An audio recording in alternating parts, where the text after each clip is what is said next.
And we're back. This is player 2, aka Luigi, aka Tails, aka Robin from Batman and Robin. It's okay, I'm over it. Come to terms with it. As you can see, player 1 has left me in a parking lot.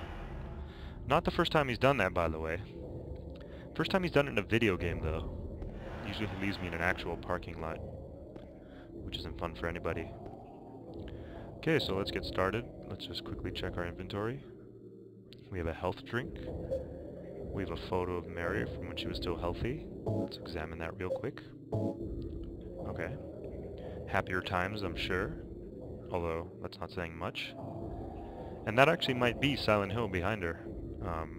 From that day they spent here, having a picnic, going antiquing, and somehow not noticing how terrifying this place is. And then this is the letter from Mary that we heard in the first episode, with that brilliant voice acting that Silent Hill is known for. I don't know. What's this?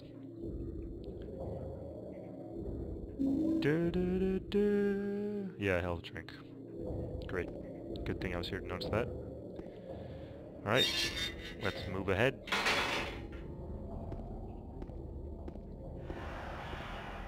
Alright, so right off the bat, this game has still got it. The graphics have aged really well in my opinion. The music's really ominous. You got those creepy, screeching metal noises that really, make you feel really unsafe. You got this fog, so you have no idea where you're going. And you're literally fenced in on either side by very aggressive barriers, barbed wire, making you feel trapped. And, you're kind of forced to go this way. And, the camera angle doesn't really let you see where you're going. That's a truck. Because, it's kind of inside I'm here for. And, everything's really dilapidated, kind of an industrial feel, abandoned, unfinished, and, okay, that's the sound of our radio, which we hear anytime there are bad guys nearby. So, clearly, there's something nearby. Just kind of forced into this little enclosure. It's really creepy.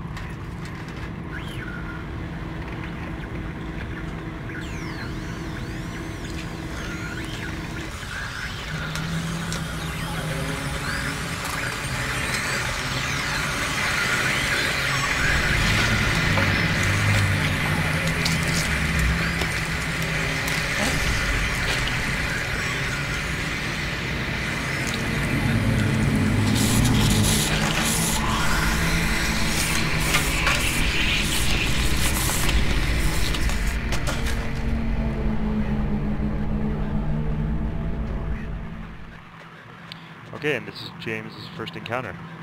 There's a lot you can say about this thing, but let's kill it first, so we can study it properly. In a lab, like men of science.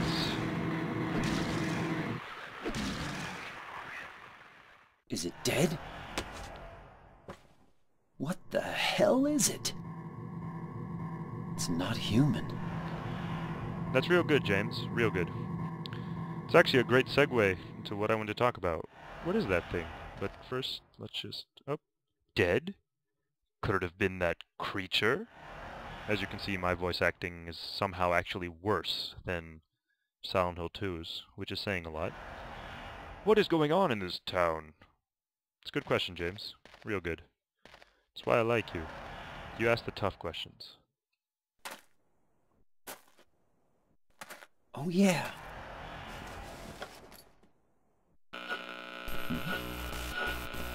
This thing broken?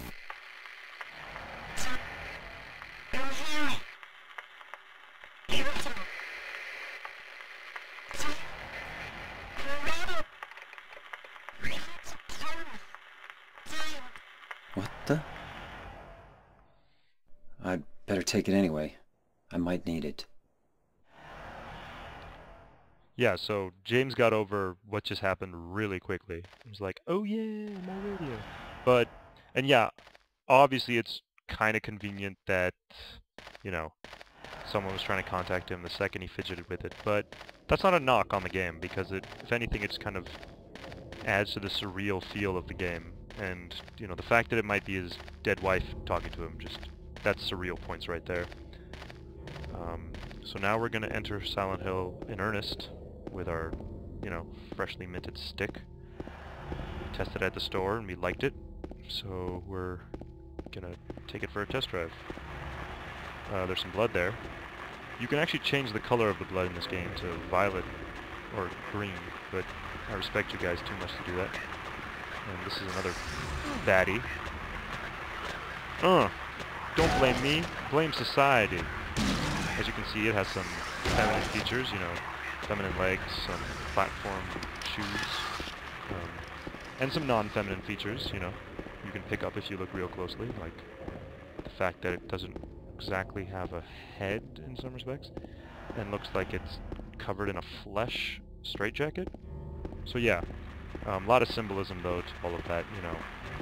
The feminine attributes could represent his wife, the straitjacket could represent his insanity, and the other interesting thing is, it doesn't look necessarily that threatening. It looks creepy, but it doesn't roar, it doesn't scream at you, it doesn't have arms to reach out for you. It almost looks fragile, and you almost kind of pity it, which, you know, might be symbolic in itself.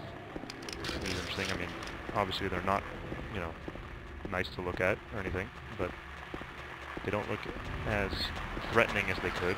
You know, you know, there's no way that was an accident.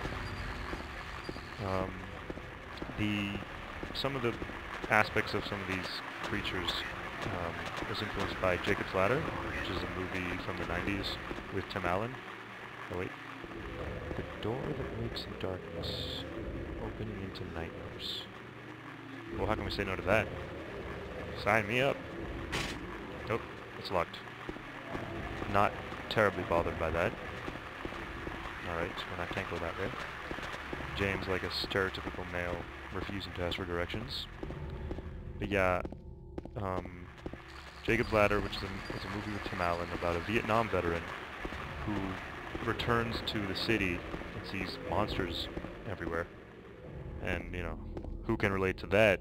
James. Oh, and that intense shaking right there, that's directly inspired by Jacob's Ladder. Some of the creepier things shake that way. David Lynch was also an inspiration for this game, and it's interesting because he also made a movie about a small American town with a dark story to tell, Blue Velvet.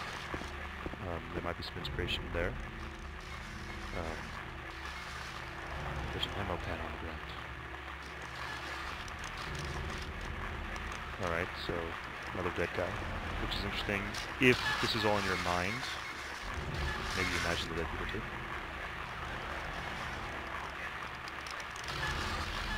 So, you know, this is kind of adding to the atmosphere of the game. It seems they're attracted to light.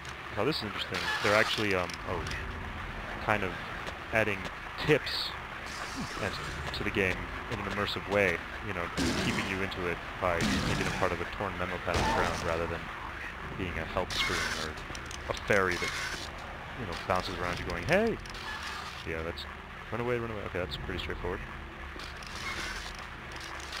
Okay, and just in case you missed it,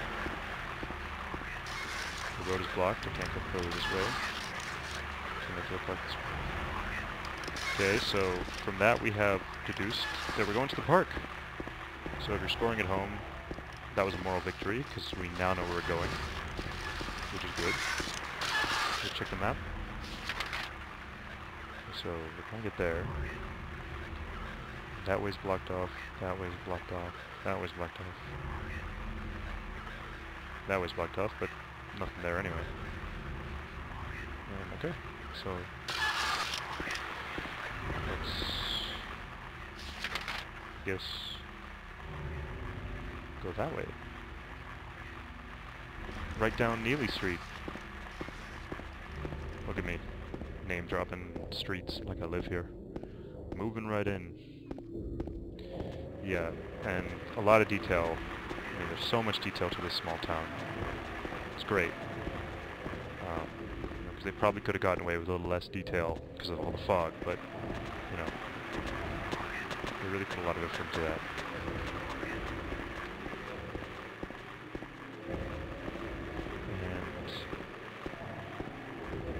And another thing about David Lynch, before I forget, if you ever want to direct a proper Silent Hill movie, I mean, he'd be the guy, and there's no doubt about it.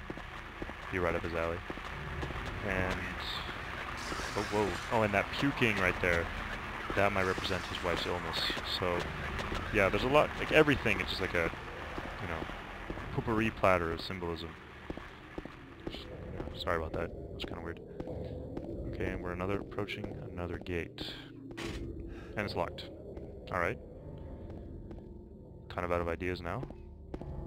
But, well,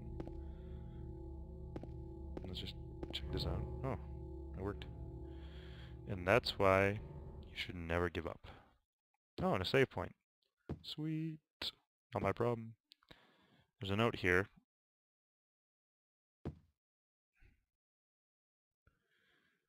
Bar Neely's. Sweet. Alright, well that's player one's problem.